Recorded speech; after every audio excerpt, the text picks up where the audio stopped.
So this is kind of a tricky lab, but I just want to let you know. So I'm going to explain it to you today.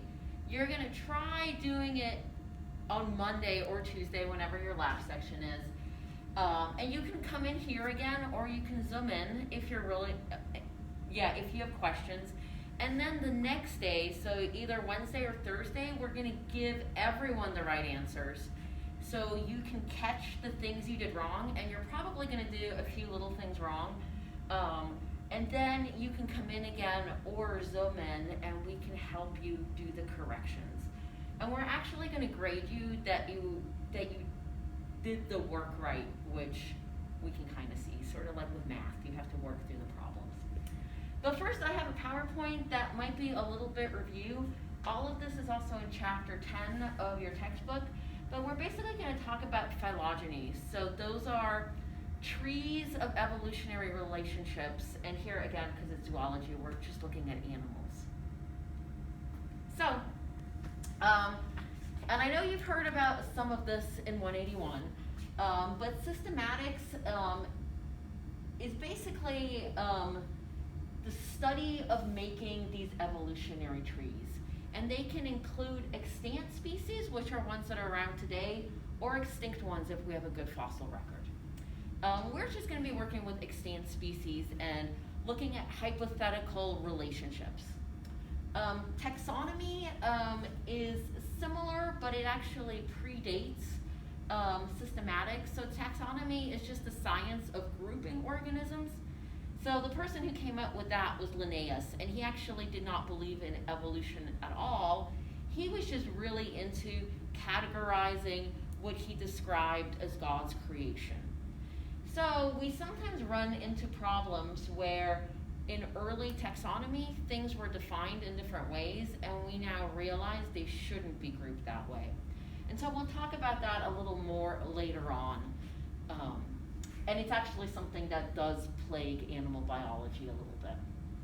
But when we're talking about systematics, we're identifying organisms based on their features. And so these are usually called characters, and that's what your lab calls them as well. So these could be morphological characters like having 4 legs, or having wings, or 2 eyes. So they're really easy things to describe. However, in the last several decades, we've also been using biochemical characters, which for the most part are DNA sequences. And so we find much more variation in DNA sequences, because remember, not all DNA is coding. And we have these things called codons that are 3 base pairs, and each of those little codons, you can have several codons actually coding the same amino acid. So there's a lot of variation in DNA, which makes it such a powerful tool to sequence DNA and use a lot of characters to create these evolutionary trees. And that's actually why systematics has become such a powerful field, and we're actually getting a better idea of what these phylogenetic trees look like. So you will not be using DNA because it's hard to do and you need a computer cranking through all your many, many hundreds of characters. But instead, we're going to use a lab that is based on morphological features, but just know that this is still current.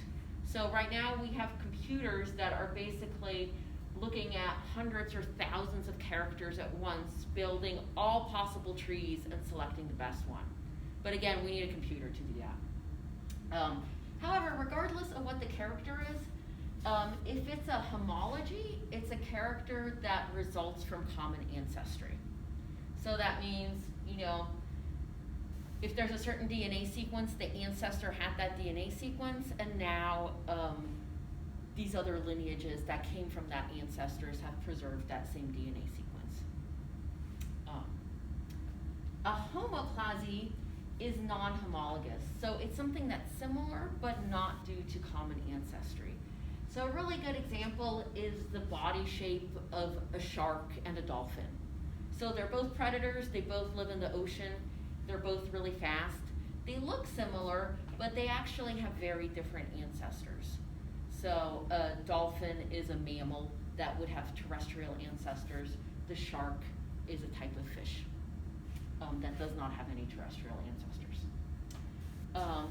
And then a synapomorphy is a derived character that is shared by some members of the clade that you're studying, but not by all members. And so this is just a very informative homology. So it's something that is inherited, but not all individuals have it, and so you can actually use it to group organisms. And I'll show you that on the next slide. So this is a really simple phylogeny where we're looking at different vertebrate species. And you always have an outgroup. So here the outgroup is an Amphioxus. It's this little tiny fishy looking thing. And it's not a vertebrate, but it's related to vertebrates. And so that kind of anchors your tree. But then you have four things that you know are vertebrates. And so we have a fish, a lizard, a horse, and a monkey. And then in this diagram, we've actually put little checks on where certain things evolved. And these are all synapomorphies, which means they're characters that can define these groups. And another thing that I always tell people, I like looking at these trees in a really visual way. So you want to imagine that time is running along this y-axis. And it's not to scale at all, but you want to know that also each one of these nodes is a hypothetical common ancestor. So there's a very ancient hypothetical common ancestor of all the vertebrates and these Amphioxus. And then there's a common ancestor that all of these vertebrates share. And as you move through time, you evolve different characteristics, and this would be a more recent ancestor than the one down here. So again, having vertebrae, so those are your bony spines and jaws, are shared by this whole group. And a clade is just a group of organisms. So this image actually depicts 3 different clades. So you have one clade that are just all the vertebrates. So that's in orange. Then you have a clade of tetrapods. So they have 4 legs, and they're also amniotes. So there's an amniotic egg, and that's in green. So that's the green clade of the amniotic tetrapods. And then we have both the horse and the monkey are actually mammals, so we also have hair and mammary glands define this smaller clade. So you can almost think of, as you're looking at these organisms across the top, of them being sort of categorized in these little Russian dolls. So these 2 are often called sister taxa. They're the most closely related on your tree. And then the next commonly related is the lizard, and then the fish. So we're going to practice looking at trees like this in this lab. And then I kind of want to stress that these are just hypotheses of evolutionary relationships. Because if we had a spaceship, or a time machine, not a spaceship, sorry, we could go back and see what the true common ancestor is. But we can't do that. Even if we have a pretty good fossil record, fossil records are hugely incomplete. And so we're just using characters of things that are around today. And this is my pet peeve. Make sure as you're drawing these trees that each of these branches is equally long, because this is current time. These things are all around right now. And so this is a really good example of how these are just hypotheses. So about 20 years ago, this was our best phylogeny of how reptiles are related to each other. So here our outgroup is mammals. This is just like the last tree, except we've tilted it on its side. It doesn't matter which way you tilt it. So we have mammals that we know are not reptiles. And then we thought that turtles were like this really ancient group that only shared one common ancestor with everyone else. And then we had snakes and lizards and tuatara, and birds and crocodiles. And birds truly are reptiles. However, as we started sequencing more and more DNA, we've actually realized that turtles somehow are more closely related to birds and crocodilians than, and that they're not this ancient lineage. So because turtles are kind of odd and they have a very distinct body structure, a lot of the morphological characters people were looking at were very confusing. But the DNA has really shown us that these form a group together. And then we still have the squamates, and I guess they didn't feel like put it into Tuatara, but these are still in here. And so, like, yeah, this whole phylogeny of these pretty predominant animals on Earth has changed because they're hypotheses, and now this one has more evidence. So this goes along goes into some terminology. So we actually really want to work with monophyletic groups or monophyletic clades because these truly represent a group of species that evolved together. And so we can make certain assumptions about them. And so monophyletic means that you have a group that has a recent common ancestors and all the descendants. So for example, reptiles, including birds, form a monophyletic group. And so this is really important for a number of reasons, but let's say, I don't know, I'm really interested in turtle disease, which I am. So I could say like, oh, we know something about the immune system of crocodilians, so that's been studied in great detail. I can assume it's probably kind of similar to turtles, but it's probably quite different from mammals. So there's all these like practical applications of knowing how things are related.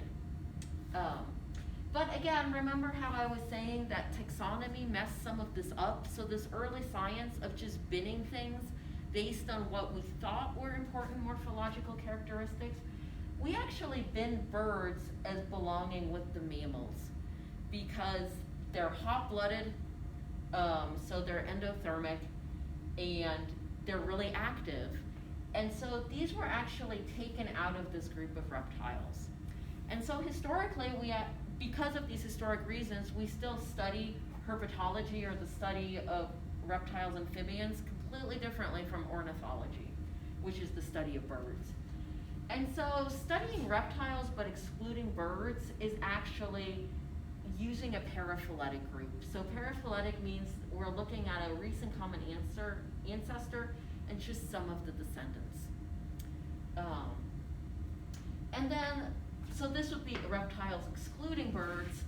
Polyphyletic goes right along with that.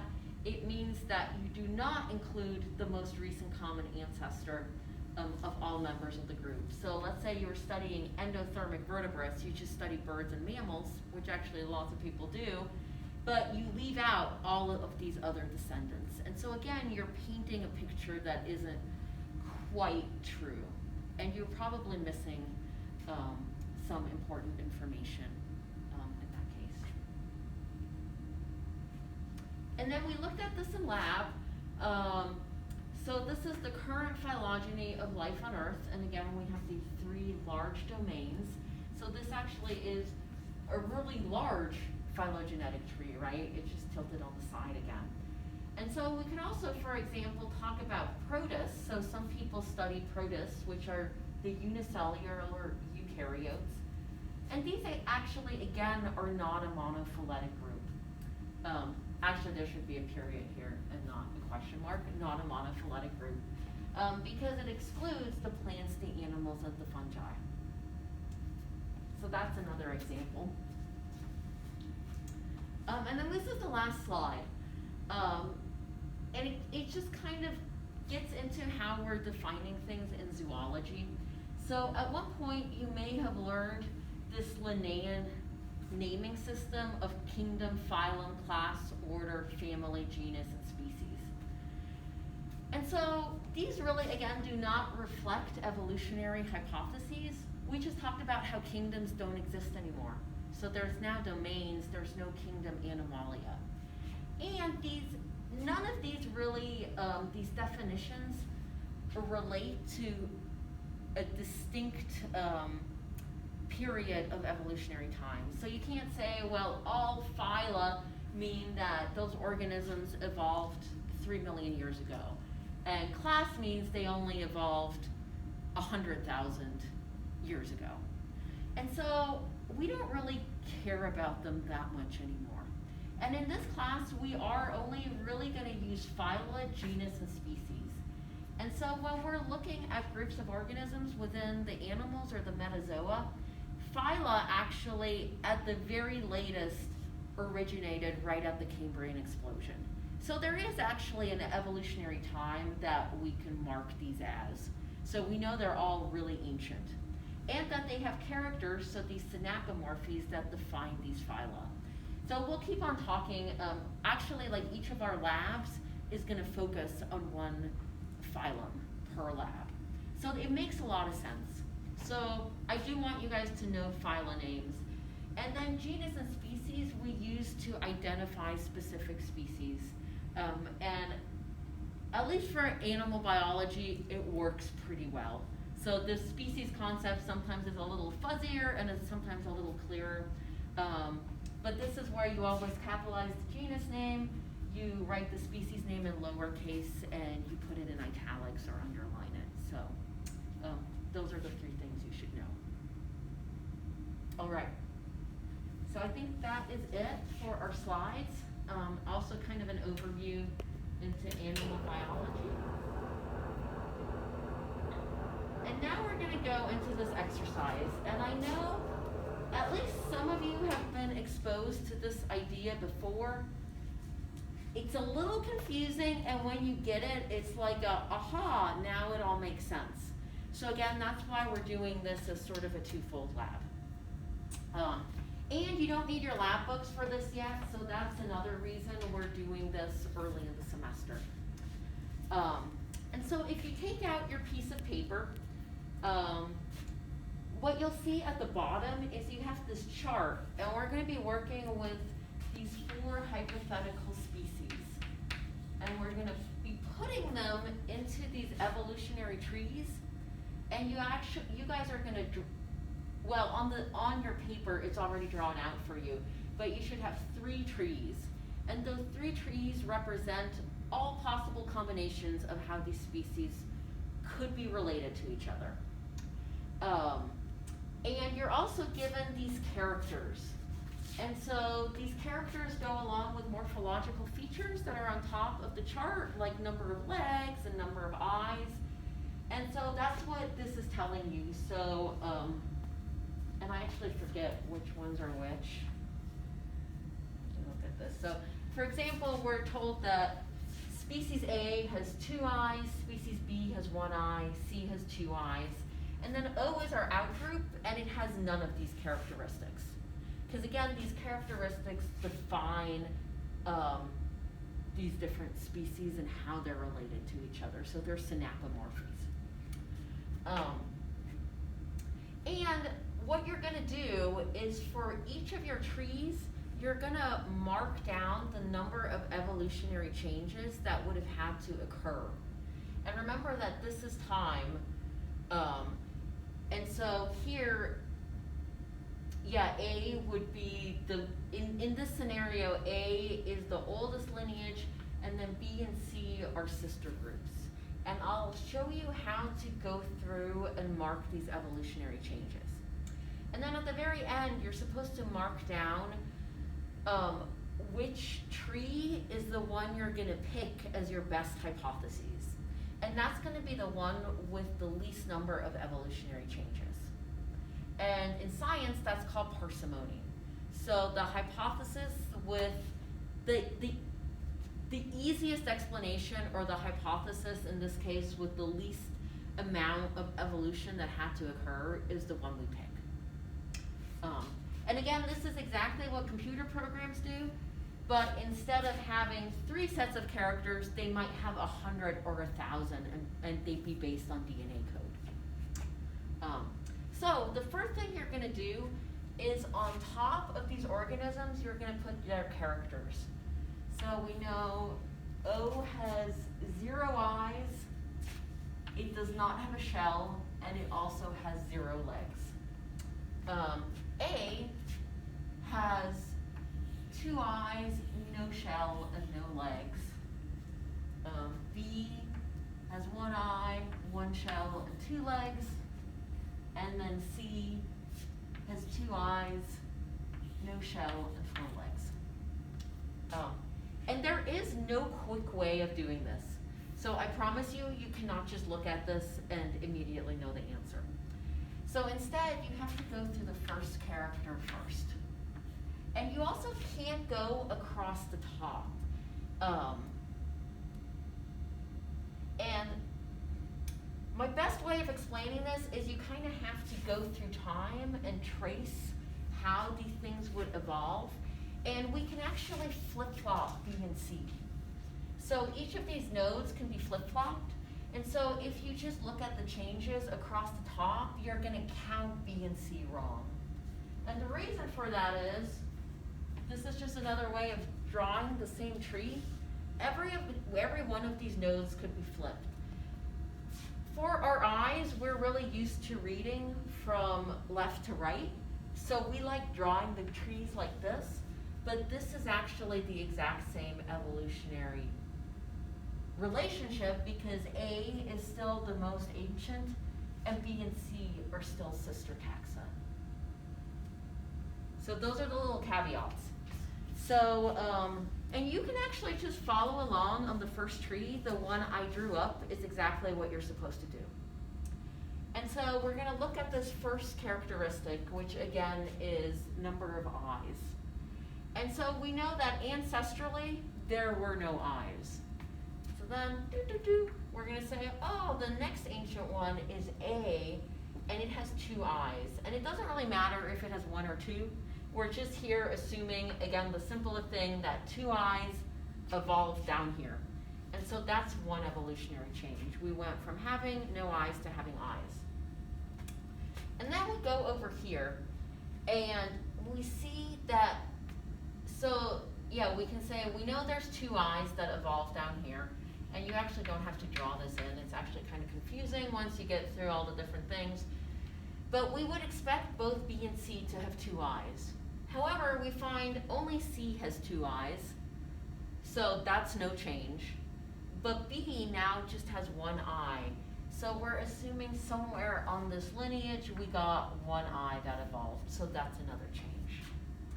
And this is where lots of people get hung up, because if you're going across the top, you would say, oh, there's a change here and a change back.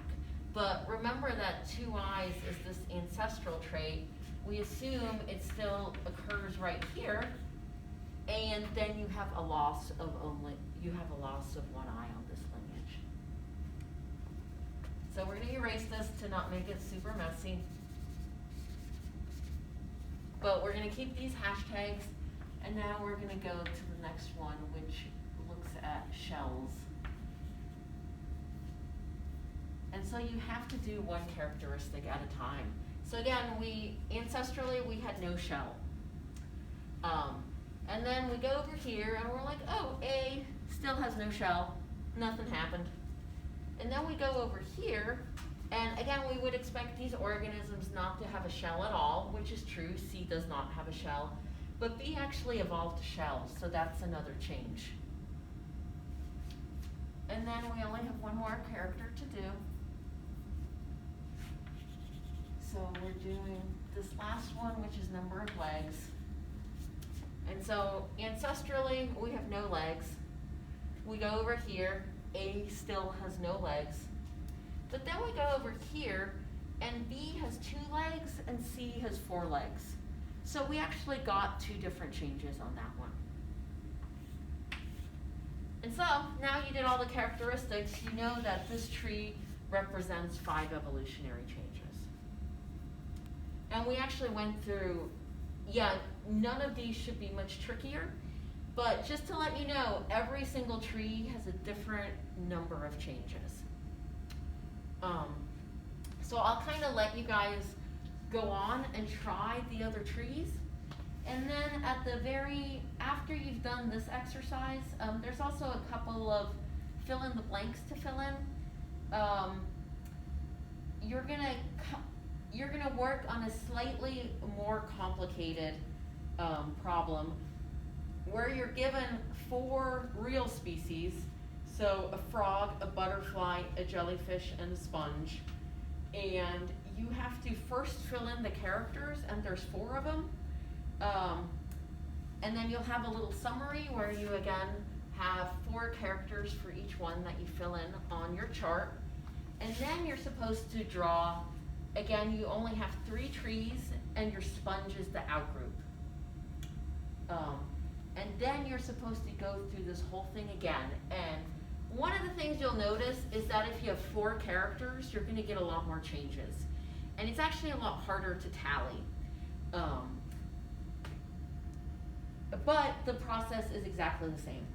And just so you guys know, the jellyfish don't have true legs. People always ask me about that.